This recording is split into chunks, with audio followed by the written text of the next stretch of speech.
There you go. Oh, yeah. On or off? What do you think? Bald or lab coat? I'll go. What kind of cap is it? What kind of cap is it? Hold on a minute. I've got to put my lab coat.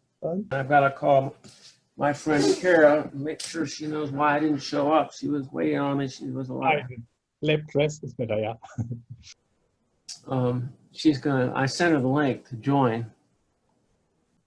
She's an architect. Oh. A small building house architect. Very unusual. There she is. Hi, Kara. Can you see me? Hi, Carol. I don't know if they'll let you unmute. Yeah, it's 2 minutes to go only. So we. Okay. Well, there's 4 of us. Let's only keep Bill on video now. Then, and in the question section, I will also join them again. Okay. All right. We can get started. We have some folks tying in now. Okay. All right, and so for those tying in right now, just make sure that you've got your video and your self audio. Make sure you've got your video off and your audio if you're not presenting. Okay. And then type your chat, your questions into the chat window. And Bill, feel free to take it away. Okay, well, thanks for joining us this evening. This is a love of life here, and I hope the great joy that working on this project with Holger and my other friends, Kara, are on here, comes through to you, because these are things that you may have all heard before in your professions. And I just want to say that this is something that connects all the silos together and hopes that we can make a nice big loaf of bread out of the whole thing. So I'm a laboratory director. I specialize in environmental testing. I call myself a sewage inspector because that's mostly what I do. I'm a licensed water analyst in the state of Georgia. But today, let's talk about making a comet. How do you make a comet? Well, we thought that it was all about putting the ice together and some rocks together and shooting it off into space, right? Well, we started looking at comets close up when we saw Comet Halley from the Giotto probe in 1986. And then a bit later, the pictures got a little sharper and we saw Comet Borrelli. Here on the left, a black and white, and then images from the radiation and ionization detectors on there show this rather surprising images. Doesn't look like snow or ice, does it? And then we've got this real sharp image of the Rosetta probe arriving in 2014 in August, and it looks like a big dumb rock. 2 parts of, two rocks that slammed together or some other way formed them. And then you have all these streamers and jets coming out of it. Well, lo and behold, in October 2014, Comet Siding Spring showed up at Mars. It was detected the year before. It was called a Oort cloud comet, but really that doesn't really tell us why it came in when it did. And here's a couple of images earlier in the year, late 2013 and 2014, showing its behavior. It showed up with 2 tails at one point. This is from the UV camera. I'll pull a WIFPIC HST Hubble Space Telescope. Here's another picture of it coming in. And then we realized, NASA scientists realized that, boy, we got a lot of hardware, real estate at Mars, and these were all the probes that were capable and did project and get data from it. Something about the way comets move we need to discuss, and that is that comets release dust, but the radiation pressure from the sun pushes away from the sun, but it depends upon the size of the particles, not the mass, but the size of the particles. So large old grains get forced away less, whereas the light ones get forced away more. The very light ones get shot away very quickly, and the longer ones come along the orbit. Well, we wondered in advance, and NASA figured this out, that the dust cloud should look like this. That's the brown in the lower left here. You see Mars on the right approaching, and you see here the dots. So follow the dots because they didn't make any distinction the way they look.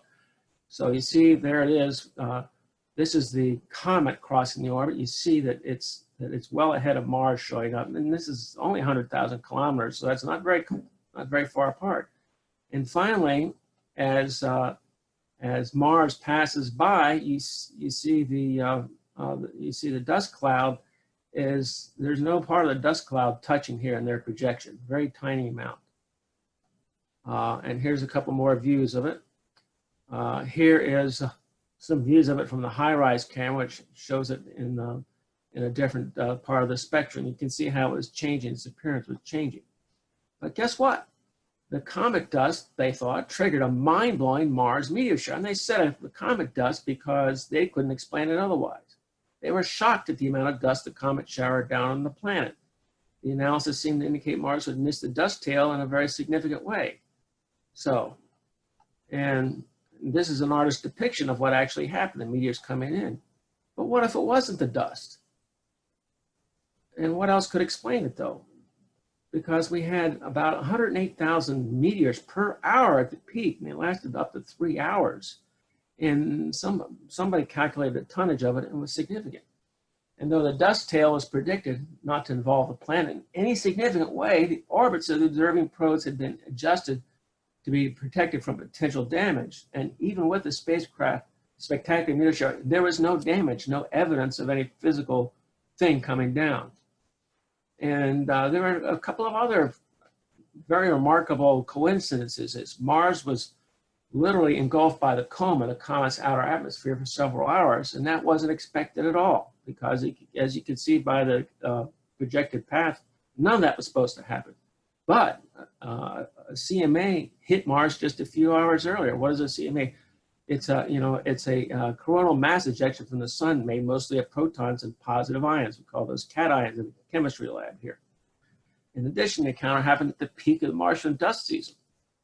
But so we need to understand the full context of what's going on here.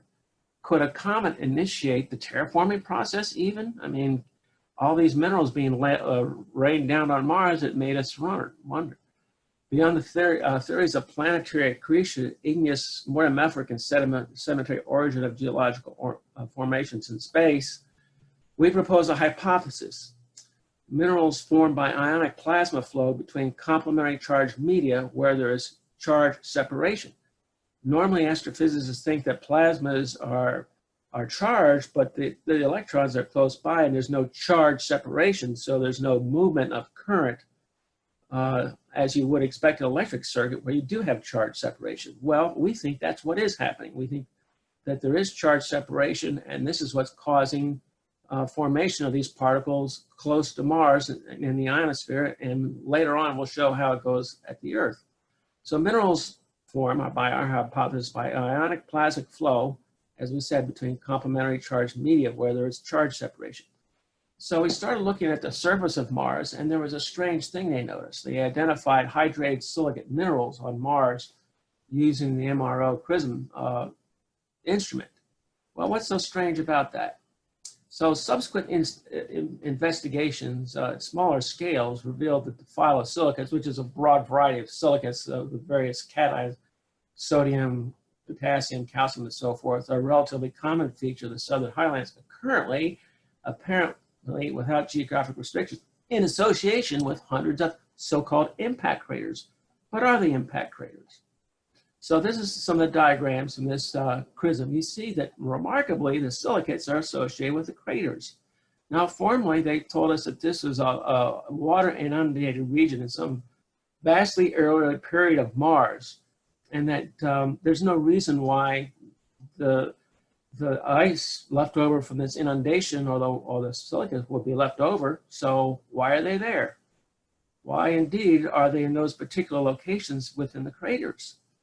So look, in an experiment in the lab, you can create a crater with an ion beam in a low atmosphere region, in a high vacuum, in other words. You can actually have an electrical circuit connect between the ionosphere of a planet such as Mars and its surface. And here's an illustration of this experiment. These experiments have been done because, like I say, we're not the first ones to think of this. So the next hypothesis is hydrated minerals formed from water molecular donors in comet planetary interactions. So apparently comets are partially electrified bodies, molecular ionic transcriptors, to coin a phrase. Comets contribute ionic plasma species, anions, cations, or electrons. Anions negative, cations positive, electrons negative, and small, to complementary planet ionic spherical layers to reform solid particles. These solid particles reform both as atmospheric dust and surface minerals. So comet surface minerals include silicas that redonate hydroxyl ion to hydrogen donors. AO8 plus H makes water. That's molecular water. Well, there is a history of electric comet theory, and it goes back to the 19th century. So this is nothing new, okay? And it was realized then in Norway and some other places, and some people researched in the United States, that comets were charged bodies, not icy rock ones that Fred Whipple suggested in the 50s. So let's revisit Comet 67P. Can you say Churyumov-Gerasimenko? Hard as I try, I can't remember that without looking at it. Franklin Anariba, who is an electrochemist at the University of Singapore, said, yeah, absolutely. Electrochemistry is the conclusion you make from all the findings at Mars with the Langmuir probe with the Rosetta. And that Langmuir probe is one that can detect ions and electrons. And you can't do that by remote sensing. You got to actually pass through the stream. So he said there were found negatively charged nanograms in there. And it was attributed to an instrument error because they have what they call superthermal electrons there. There's not enough energy in the sun to release these electrons. So what is it? Well, it's an electric current. Superthermal electrons, positively charged ions are present there, both negative and positive charged species. Silicates, metallic and organic surfaces are available in the nucleus in the Coma 67P. Collision theory still applies, but with kinetic energy provided by electric fields. That's the key. It's not collisions. It's the electric field that's moving these ions. And with that, you have hyperthermal water cations, accelerated water ions, that is water with a little charge on it, and a reservoir of deuterium, hydroxyl group and silicates, producing huge amounts of water in the tail and the environs of this comet. We just have to figure out how to get it down to the ground. And here's some of the oxidation reduction chemistry that we chemists use to explain. This is all well-defined chemistry. We use it in plating baths and all sorts of applications, industrial applications on Earth. And these minerals, pigeonite, have been found on Mars, and they've also been found around Comet 67P. Well, this is actually Temple 1. He's done some other work. And he's been found around other planets. Meteoritic ion layers have been found in the ionospheres of Venus and Mars. Okay, so what about that on the surface? What are we talking about when we think there's a connection between the ionosphere and perchlorate and the surface? Well, perchlorates cannot be explained through UV. There's not enough energy in UV energy at Mars to explain the formation of perchlorates. But these authors say we export experimental evidence that we simulated to support a new formation mechanism. Multi-phase redox plasma chemistry for perchlorate on Mars observed during the Phoenix mission, when high concentrations and high perchlorate-chloride ratios cannot be fully interpreted by photochemistry. This chemical reaction occurs between chloride-bearing minerals on the Mars and free radicals generated by electrostatic discharge during Mars dust events. In other words, they had to get the electrons from someplace. Where did they come from? Well, they proposed it came from the dust devil dust. And here's a little setup. Notice that there is a glow here. And this glow has been spotted on Mars from the rovers. We couldn't explain why is there this glow in the distance. I don't have any slides of that. But here's the chemistry. It's well-explained chemistry. Notice the electrons on the left here.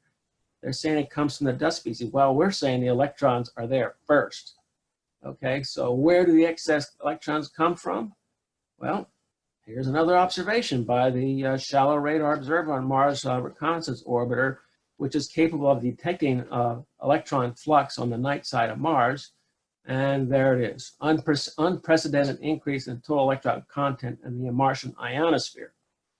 So it was successfully operated during the passage. The night side total electron content, the TEC enhancements, have never been observed in hundreds of previous radar observations. The obtained results support both predictions and investigations. So there you go.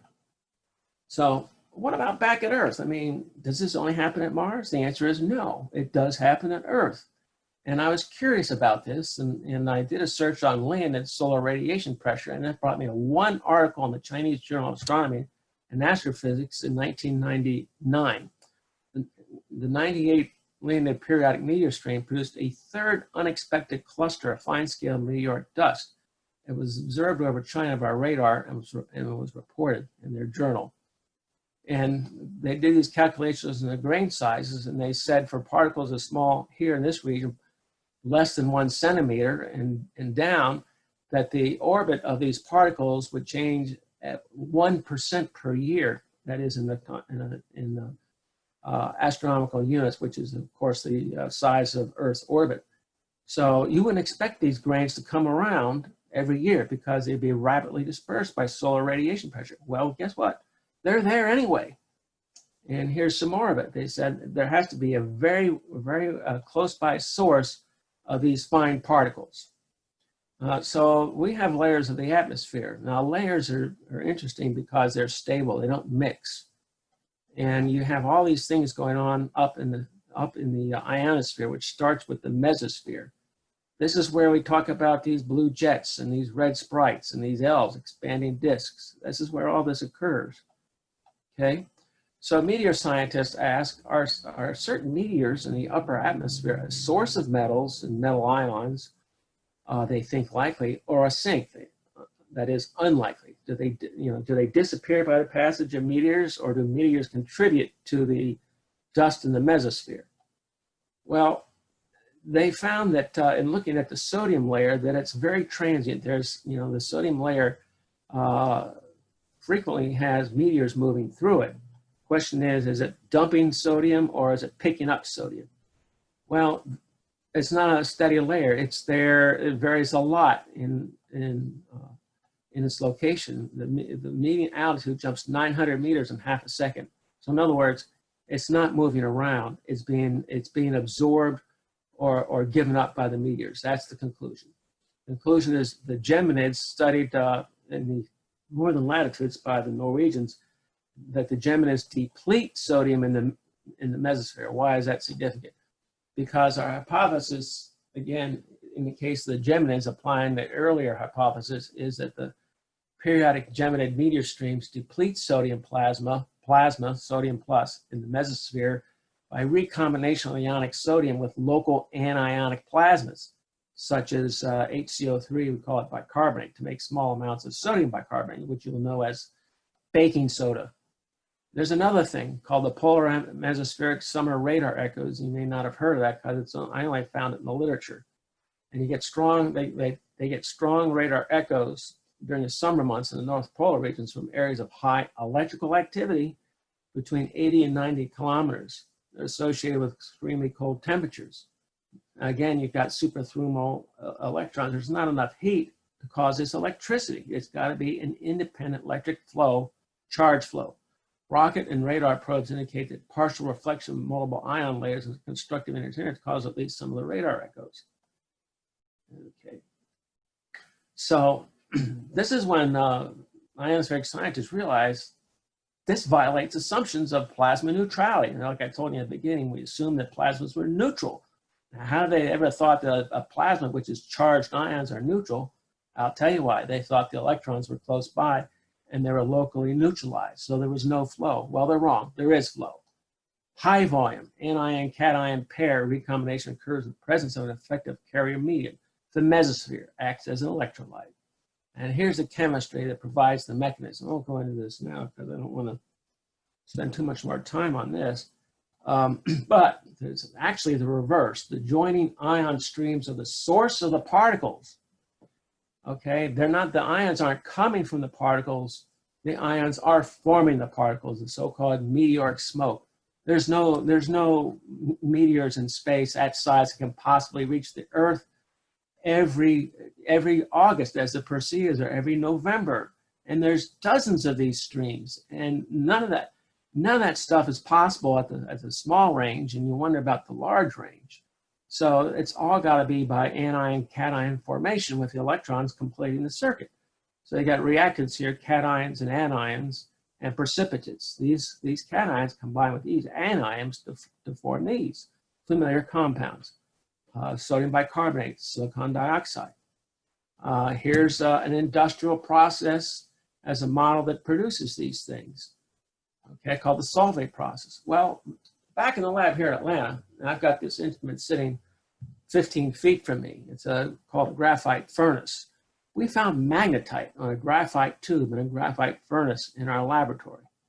The graphite tube on the left, treated this way, produced the magnetic flakes captured in the stirring bar magnet on the right. There's not much here, but you can see the little black rim here. That's the magnetite that came off of that. Well, what could cause that? It's not supposed to happen.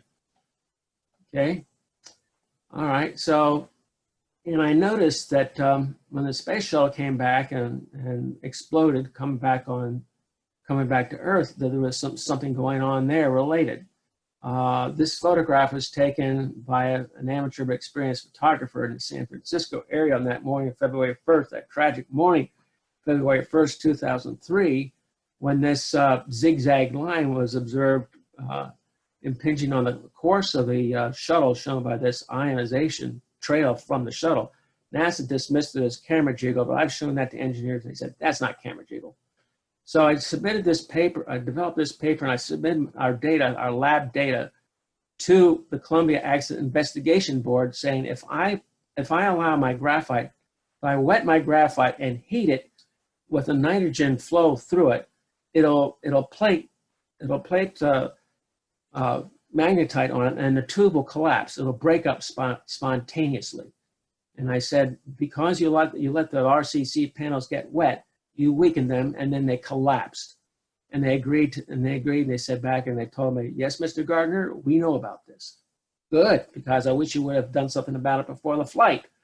So what happens when you put hydration of graphite produces anomalous high pressure separation. This explains the physical phenomena that account, and I reported this to CABE, and I reported it to Scott Hubbard, the head of the CABE.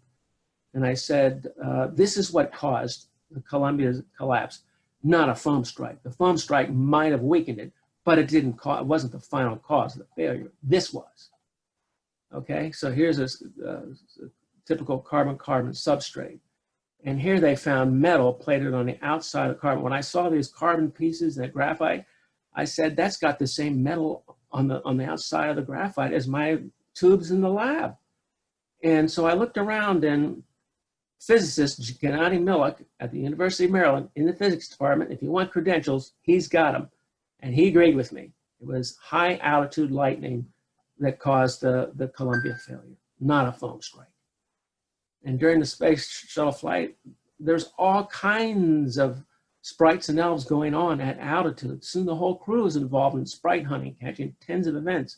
24 minutes were pre-assigned. They spent 580 minutes taking pictures of these things. Israeli scientists detected locations of the apparent lightning too. Some of the engines were sent to the ground. Some recorded a device found the shuttle debris. And these are the images Elon Ramon sent back. And this is an image of a transient ionosphere glow emission in red. Clear skies. You see the horizon here? NASA says these things don't occur in clear air. Well, duh, Elon Ramon took a picture of it and sent it back to Earth, for God's sake. Okay, otherwise stated, we have proposed an in-space resource generation process to be developed from understanding the natural processes already producing minerals and water in space and on high vacuum surfaces, Moon, Mars, and beyond. The birds will tell you, and so will the meteors and comets, objects of curiosity and dread, now informing us of recreation, thanks to the Institute for Creation Research, if I may say.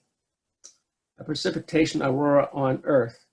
This is, I got this on my feed one day. If anybody knows where this come from, or I've seen this before, this is a perfect illustration of what I'm talking about on Earth. Combination of ions in the upper atmosphere, and in this case, you actually see the particles precipitating at low speed, not as meteors, but as blowing dust. Okay?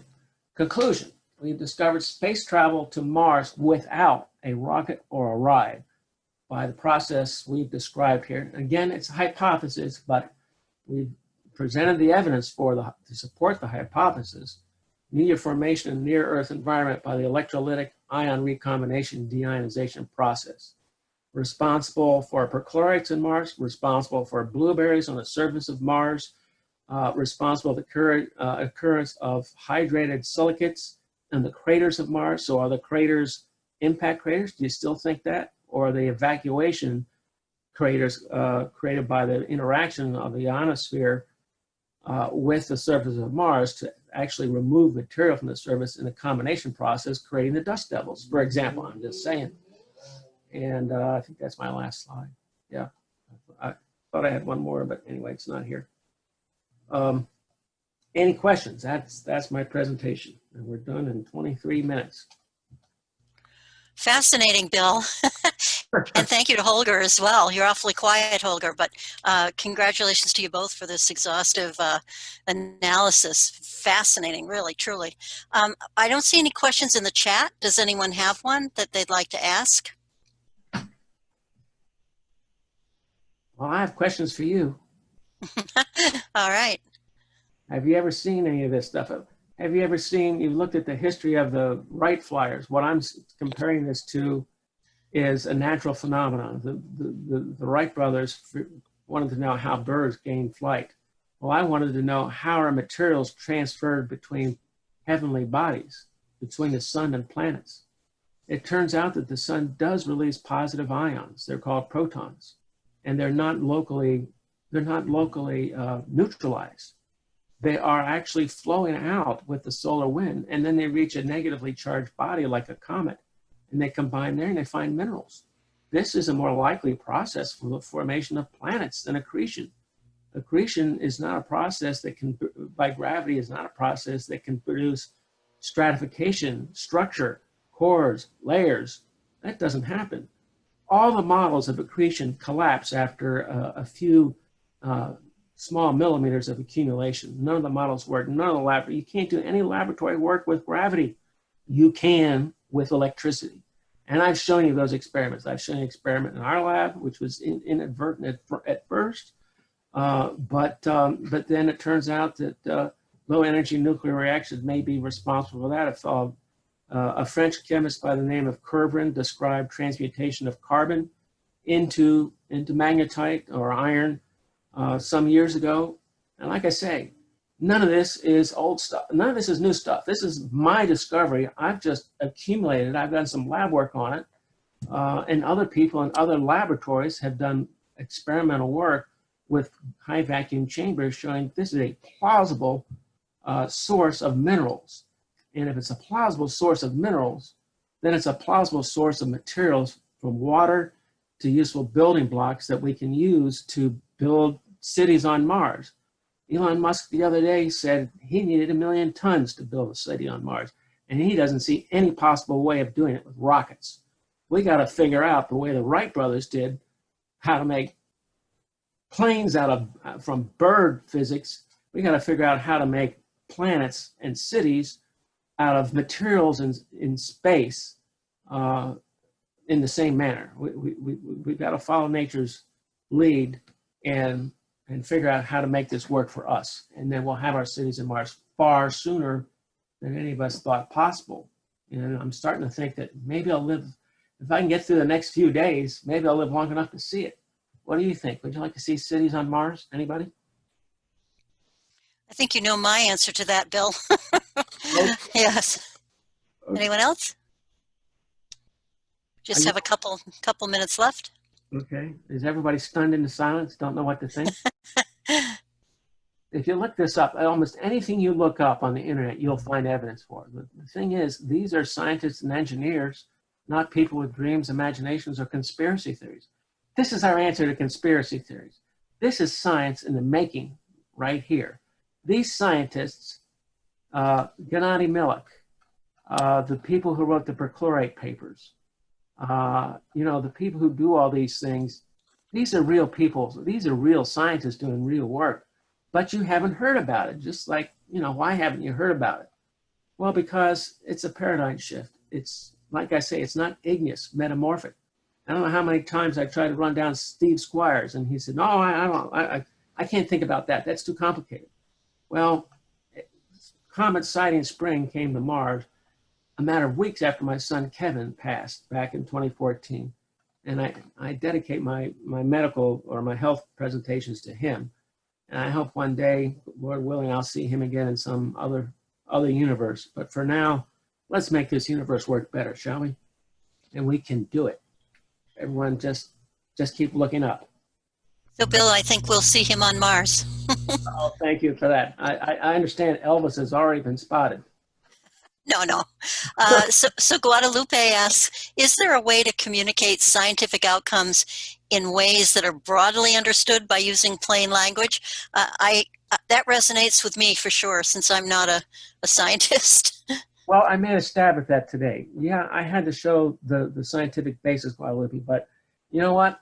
If you look in the scripture in the Bible, it's according to the best knowledge, that is all interpretation of technical matter that existed in an ancient times that came through us as a myth, as a metaphor. You untangle the metaphors and the myths and you discover this, science. But you have to have the metaphor and the myth to carry on the simulacrum of the science. The science is behind the myth. I don't know whether anybody here is an ancient astronauts fan. I can take it or leave it, but definitely they knew stuff we don't know. They built things we couldn't build. They knew how to move things around that we have never figured out how to move. We've never figured out how to move 200-ton blocks. Well, what if they were formed by formation? Holger has done some research on that. He's actually looked at those. Holger, would you like to comment on some of the things you found? I see you want the last question about explain it in a better understandable language, and maybe start with the presentation I did on the first day about crater formation by plasma electric processes on Mars that is related to this topic of plasma effects. And the experiments are easier to understand because you can see those experiments done by various people in their laboratories. I don't have my own laboratory. I haven't done those experiments, but I presented them and they were done by various individuals like this experiment here. That is my presentation, plasma processes on Mars. It was on Thursday, on the first day. Thank you so much, both of you. We are out. We are definitely overtime. I just wanted to thank you and hope to see you again next year, maybe with more information. Oh yeah. Well, we'll keep plugging away, and if we don't shock ourselves, you'll see us next year. Excellent. All right. Look forward to it. Good night, everyone. Good night, everyone. Take care. Take care. Bye-bye. And keep looking up. Yes, sir. Bye now.